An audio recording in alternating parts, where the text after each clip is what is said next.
சுந்தரமூர்த்தி சுவாமிகள் திருத்தொண்ட தொகையிலே சண்டேஸ்வரரை துதி செய்ய முற்பட்ட பொழுது 3 வரிகளிலே அவருடைய திருவடித்தாமரையை வணங்கி மகிழ்கிறார். மெய்மையே திருமேனி வழிபடா நிற்க வெகுண்டெழுந்து தாதைத்தாள் மழுவினாள் எரிந்த அம்மையான் அடிச்சண்டி பெருமானுக்கடியேன் என்று குறிப்பிடுகிறார். மெய்மையே திருமேனி வழிபடா நிற்க. வழிபடா நிற்கனா வழிபட்டு கொண்டே இருக்க அர்த்தம். இங்க எதிர்மறை சொல்லால கையாண்டிருக்கிறாங்க. ஆனா வழிபடா நிற்க அப்படின்னா வழிபாடு செய்து கொண்டே இருக்க. நம்ம எல்லாருக்கும் தெரியும், சண்டேஸ்வரருக்கும் சிவபெருமானுக்கும் இடையில குறுக்க போகக்கூடாது என்று ஒரு மரபு உண்டு. அதாவது இந்த தீர்த்த தொட்டின்னு சொல்லுவோம். சுவாமியோட பிரகாரத்துல வலம் வரும் பொழுது நம்ம அந்த கோமுகியை சுற்றி வந்துதான் இந்த பக்கமா வந்து சண்டேஸ்வரரை வணங்கி விட்டு மீண்டும் அப்படி போயிடணும். சண்டேஸ்வரரை இப்போ மற்ற சுவாமியை வந்து பிரகாரம் வலம் வரலாம், சண்டேஸ்வரரை அப்படி பிரகாரமாக வலம் வருகிற மரபு கிடையாது. என்ன காரணம் என்று சொன்னால், சிவபெருமானை நினைந்து நம்முடைய சண்டேஸ்வர நாயனார் இடையராத அந்த சிவத்தியானத்திலே இருக்கின்றபடியினாலே அவருக்கு குறுக்கே நாம போகக்கூடாது. அப்ப இந்த வழிபடா நிற்கிற வார்த்தை என்னன்னு பாத்தீங்கன்னா பிரசன்ட் கண்டினியூஸ் டென்ஸ்.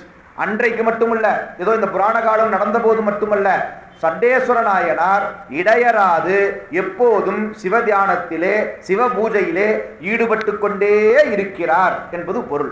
அதுதான் நம்முடைய சுந்தரமூர்த்தி சுவாமிகள் மெய்மையே திருமேனி வழிபடா நிற்க. திருமேனினா சிவபூஜை.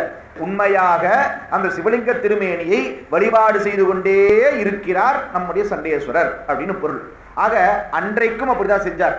இன்றைக்கு இந்த புராணம் நடைபெற்ற காலத்துல மெய்மையே திருமேனி வழிபடா நிற்க, அதாவது வழிபட்டு கொண்டு இருக்க, தாதை வெகுண்டு எழுந்து, அவங்க அப்பா வந்தார், எட்டி உதைச்சார். என்ன பண்ணாரு? உடனே மழுவினாள் எரிந்த அம்மையான். அம்மையான்னா அம்மான்னு அர்த்தம். அன்னை போன்ற குணமுடையவர் என்று பொருள். அன்னை என்பது பெண்பாள், அம்மையான் என்பது ஆண்பாள். ஆனா ரெண்டுமே தாய் உள்ளத்தை குறிக்கக்கூடிய ஒரு சொல். எனவே அம்மையான் அடிச்சண்டி பெருமானுக்கு அடியேன். சிவபூஜை செய்கின்ற அடியார் பெருமக்கள் சிவத்தை குழந்தை போல பாவித்து தன்னை தாயாக கற்பனை செய்து வணங்கி மகிழ்வார்கள். அதாவது குழந்தை எப்படிலாம் பார்த்துக்கணும், உரிய நேரத்தில் உணவு கொடுப்பது, குழந்தைக்கு அலங்காரம் செய்து பார்ப்பது, இதெல்லாம் ஒரு தாய் செய்வாள் இல்லையா? அதுபோல சிவபூஜையிலும் பக்குவப்பட்ட ஆன்மாக்கள் இறைவனை குழந்தை போல பாவித்து தன்னை தாயாக நினைந்து வழிபாடு செய்வார்கள்.